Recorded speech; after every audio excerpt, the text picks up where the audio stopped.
I've spent over £100,000 on Facebook ads, and I've made millions of mistakes along the way.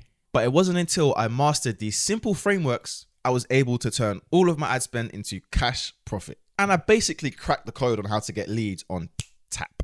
And there was this one little trick that I stole from Netflix that I implemented in all my ads. And now I can get any lead in pretty much any type of business. And I'm going to show you exactly what that is in this video. I'm going to show you how to create an ad that hooks your ideal client, sells to them, and allows you to get the kind of person that you want without feeling a bit too pushy. I'm also going to go over how to film your ads, even if all you got is an iPhone. But before I get into the meat and bones of this, you're probably wondering, how much do you need to spend? How many ads do you need to create? And how do you even get started with this? I promise we'll cover all of that. But the main thing is, don't run ads if you're not prepared to spend a bit of money on testing, because if you're scared to spend money, you're not going to make money. So if you guys watch Netflix, you'll notice that they always have the best trailers, and they actually spend millions of pounds just on the trailer alone. So if you think about your ads, the same process takes place. You need to spend a majority of your time focusing on the first 3 to 5 seconds, creating a hook that is so compelling that it's like, damn, I need to click this. I need to find out what the hell is taking place here. And here are the things that I like to do in all my hooks. Number one is a pattern interrupt. Is there something that could be taking place? Me with a coffee mug, drinking it. Me going very close in the screen, me clapping, me slapping my face. That is a pattern interrupt. How can I interrupt someone's usual scrolling? Because remember, people are like zombies. So we need to get them to stop scrolling so they can actually see our ad. Another thing that I like to do is I always call out my exact target audience.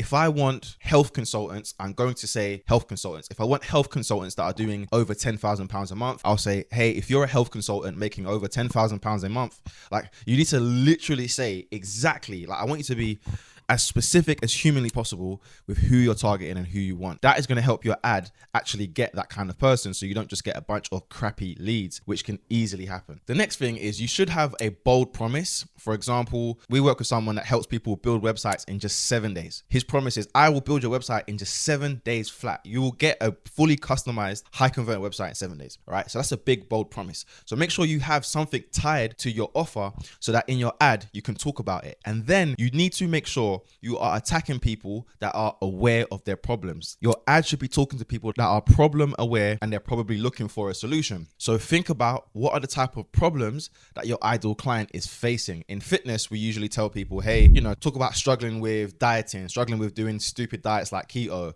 They try running every day. Or when it comes to consultants, we talk about people that have just relied on referrals, word of mouth, handing out flyers, very old school basic methods. And they realize that that's not working anymore. They're lacking leads. So you really want to get into the mindset of the person that you want to attract, and you need to start talking to them. And then lastly, there is no point like spin the wheel. We always try to do this. We always try to reinvent the wheel here. All you need to do is go into Facebook ads library and find some competitors, and you will find their ads. And just look, if they've had an ad that's been running for over a month or two, the likelihood is that ad is a winner. I'm not saying to copy it. I'm saying to be an artistic genius and learn how to emulate in your own style. Don't copy people's ads. Of course, that's not right. What you do is you look at what they did and the structure of it and how they made it popular, and then you do it for yourself. And that is how you come up with successful ad creative. Boom, job done.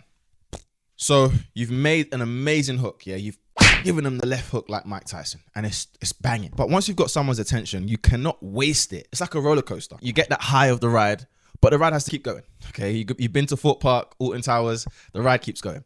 And your ad needs to be the same way. I would keep it 90 seconds max, keep it short and snappy. And in the middle portion of your ad, you actually want to start to give away a little bit about exactly what you do and your offer, because people need to know what they're getting into before they say, yes, I want in, here's my email and phone number. So that part is very, very crucial. It's critical. And once you've highlighted their pain and their suffering, you want to kind of position your offer and what you have as the bridge. And that's what makes your ads so powerful, because it's like, okay, what I'm about to give away or give you or show you is going to help you get from here to here in a certain time frame, which is why you should click this ad. And that is the psychology of it. Like, I want you to click this ad because I know I can help you get from here to here. And lastly, with your ads, if you didn't know this, I'm telling you again, there was a study that was done on marketing, and they said that if you write and speak at a 6th grade language level, that is the best for marketing. So that means keep it simple, my friend. No technical jargon or industry jargon. Keep it relatable so people understand exactly what they're signing up for. Boom, job done, easy. So the next thing you're probably wondering or worrying about is, I need to have an amazing camera and a great gear. I want you to think of it like baking a cake. You can have all the ingredients in the world, but if you set the oven settings incorrectly, the cake is going to come out burnt and cracked. The same thing happens with your ads. So if you haven't done all the things I said before, it doesn't matter if you got that camera, an iPhone 20 with the best camera, it don't matter. It does not matter. I need you to make sure you got all the ingredients right.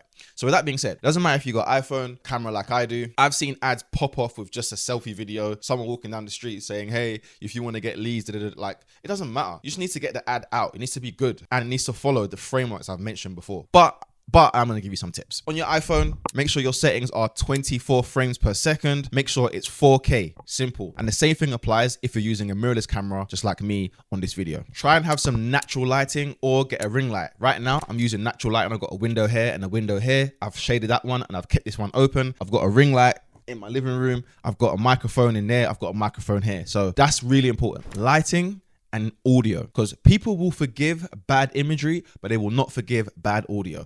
So get yourself a mic.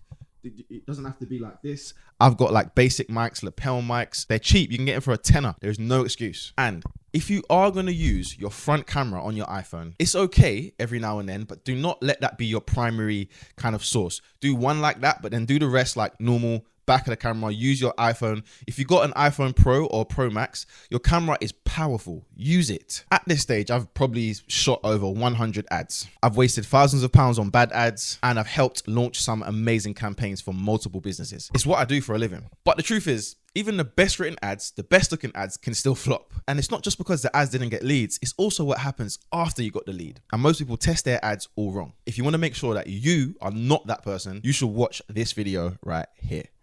Peace.